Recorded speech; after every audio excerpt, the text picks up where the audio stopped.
Et bonjour à tous et à toutes, bienvenue dans cette nouvelle vidéo. Alors oui, ne soyez pas choqués, effectivement c'est un petit jus de fruits et pas un café. Je viens de boire le café, je me voyais pas en prendre deux avant même de commencer ma journée puisqu'il est 4h26 ce matin. On est évidemment le 13 novembre, nous sommes lundi, nous commençons cette nouvelle semaine. Une semaine sans thématique qui va me permettre de pouvoir vous parler de bouquins que j'ai lus il y a un petit moment et que je gardais sur le petit meuble qui est derrière moi. Donc ça va être l'occasion. Avant ça, deux petites questions. Une pour moi, une pour vous. La première, c'est Fansora qui me demande quelle est la ref de tes étagères. J'ai eu cette question 4-5 fois, donc j'y réponds une nouvelle fois avec un petit screen. Voilà. Et n'hésite pas à prendre une capture d'écran de tout ça, ou à taper la référence. Bref, ce sont celles-ci. Maintenant, vous en faites ce que vous voulez. Petite question pour vous, par contre, parce que j'ai pas pu y répondre. Et ouais, ça m'arrive des fois. Question de Nicolas Esparza qui me dit: tu as un comics à la Seven à me conseiller. Donc, Seven, ce film de David Fincher. Donc, thriller, polar, sur une enquête policière. Un gars qui. Un tueur en série qui tue en fonction des 7 péchés capitaux. Avec cette fin légendaire de What's in the Box. Donc, je sais pas. J'avoue que j'ai essayé de réfléchir à ça. Et je crois que j'ai rien lu d'autant violent psychologiquement, que ce soit sur le personnage ou sur le spectateur. Donc ça me dit rien. Un film que j'aime beaucoup, donc voilà, j'ai sélectionné cette question parce que je vais surveiller vos réponses. Ça peut beaucoup m'intéresser en tout cas.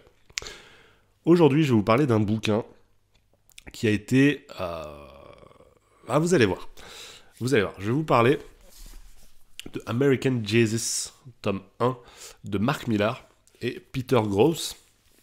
Alors, avant de parler de l'histoire, pour ceux qui ne connaissent pas du tout Mark Millar, puisqu'il y a toujours des nouveaux sur la chaîne, et je vous en remercie d'ailleurs, n'hésitez pas à vous abonner, mettre le petit like, le petit commentaire, ça aide au référencement, vous le savez, et ça permet à des nouvelles personnes d'arriver sur la chaîne.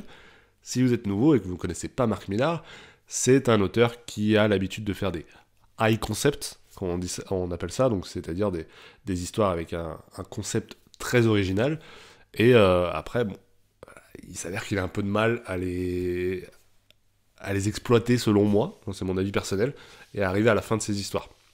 Mais ça n'a pas empêché une grosse plateforme qui s'appelle Netflix, il y a quelques années, de lui proposer un énorme deal, c'est-à-dire racheter tout ce qu'il a fait en indé, donc ça va pas compter évidemment ce qu'il a fait chez Marvel comme Old Man Logan ou Civil War, ou encore ce qu'il a fait chez DC avec Red Son, mais simplement ce qu'il a fait en indé, ce qu'il appelle le Millar World.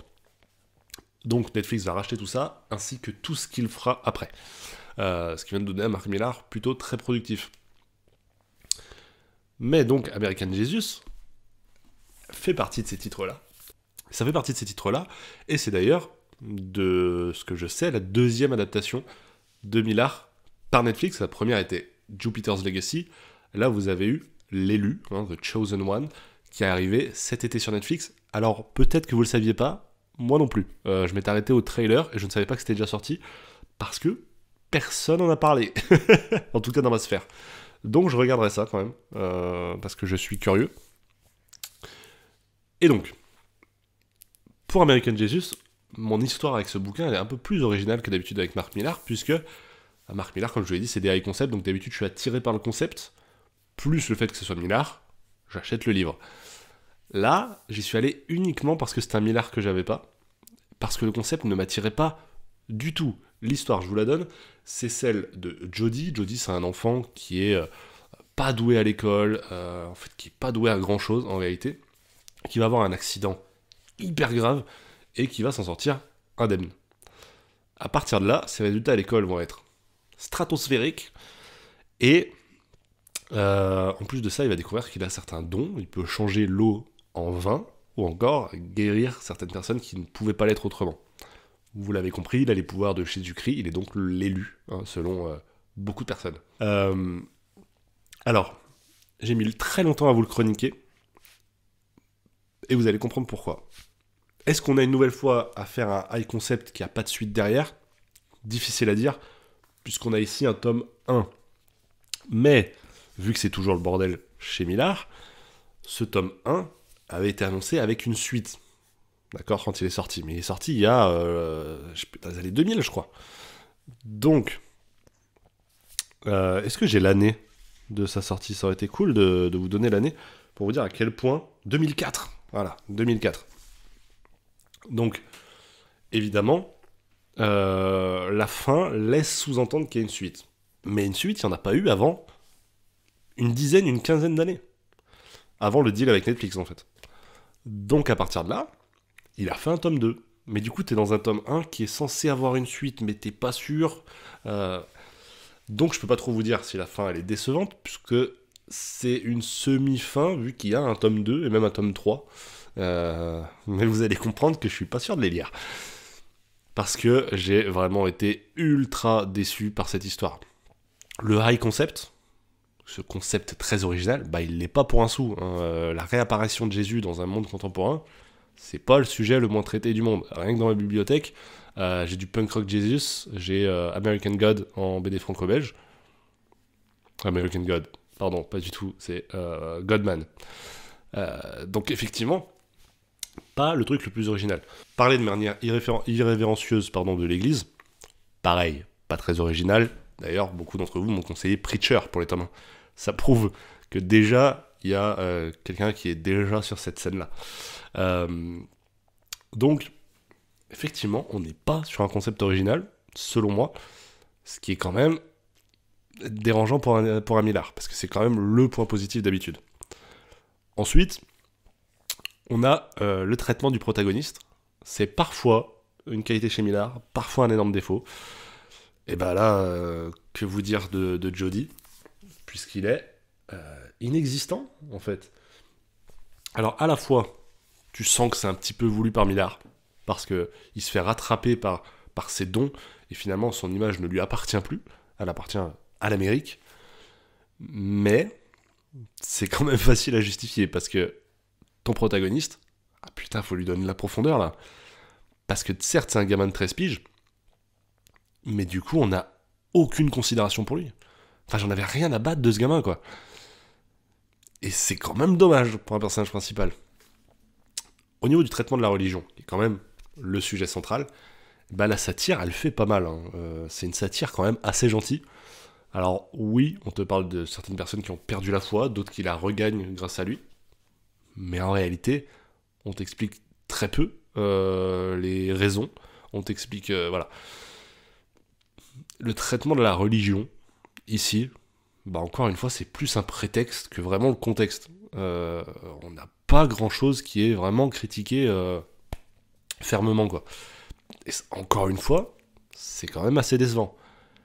Il y a une chute, je vais pas vous la spoiler, si vous l'avez lu, tant mieux, mais elle fonctionne pas du tout sur moi. Chez Millard, ça peut soit très bien fonctionner, genre MPH, ça avait bien marché sur moi, la chute, soit parfois ça va être totalement le bide. Ici, on est plutôt dans la deuxième catégorie. Je vais quand même citer un point positif, parce que je veux pas vous laisser là-dessus. Il y a un personnage dedans, un personnage d'un prêtre, je crois que c'est un prêtre. Je veux pas dire de bêtises entre pasteur et prêtre, mais je crois que c'est un prêtre qui se rend compte qu'il a perdu la foi. Ce qui te donne un personnage assez intéressant, effectivement, puisqu'il est un prêtre, il donne sa vie en fait à l'église, et donc sa vie à Dieu, à Jésus. Donc ce prêtre, pour moi, ça fait un personnage très intéressant, en tout cas dans l'idée, puisqu'on a un personnage qui perd la foi, alors que tout ce qu'il caractérise normalement, c'est cette foi-là, et le fait de pouvoir, pouvoir la communiquer avec les gens. Donc c'est un personnage que j'aurais envie de revoir. De là à acheter le tome 2, je vais avoir un peu de mal. C'est un personnage qui du coup va regagner la foi petit à petit, grâce à ce nouveau Jésus, et je trouve que là, tu touches du doigt un thème qui est peut-être intéressant, la perte de la foi, et comment on peut facilement perdre la foi dans ce monde actuel, et ça, j'aurais aimé que ce soit traité. Une vraie satire sociale là-dessus. Mais ce sera pas fait. Donc voilà, les gars, c'était pas un titre putaclic. Je pense vraiment que c'est le Millard qui m'a le moins plu. Alors que c'est un de ceux qui avait quand même une bonne réputation, en tout cas, qui était assez connu, au-delà des néophytes. Moi, j'en ai quand même vachement entendu parler. Et c'est pas celui que j'aurais adapté le plus vite chez Netflix. mais c'est chose faite. N'hésitez pas à me dire ce que vous en avez pensé, j'ai peur d'être trop dur avec ce tome 1 d'American Jesus. Voilà, je suis assez déçu de cette lecture, et du coup je pense qu'il y aura un précédent, et je vais aller moins vite sur les prochains millards avec assiduité. J'espère que cette vidéo vous aura plu, malgré la négativité qui en dégage. Je vous souhaite une très bonne journée, on se retrouve du coup mercredi, je vous ai dit, ce sera une vidéo un jour sur deux cette semaine. D'ici là, portez-vous bien, prenez soin de vos proches, ciao tout le monde.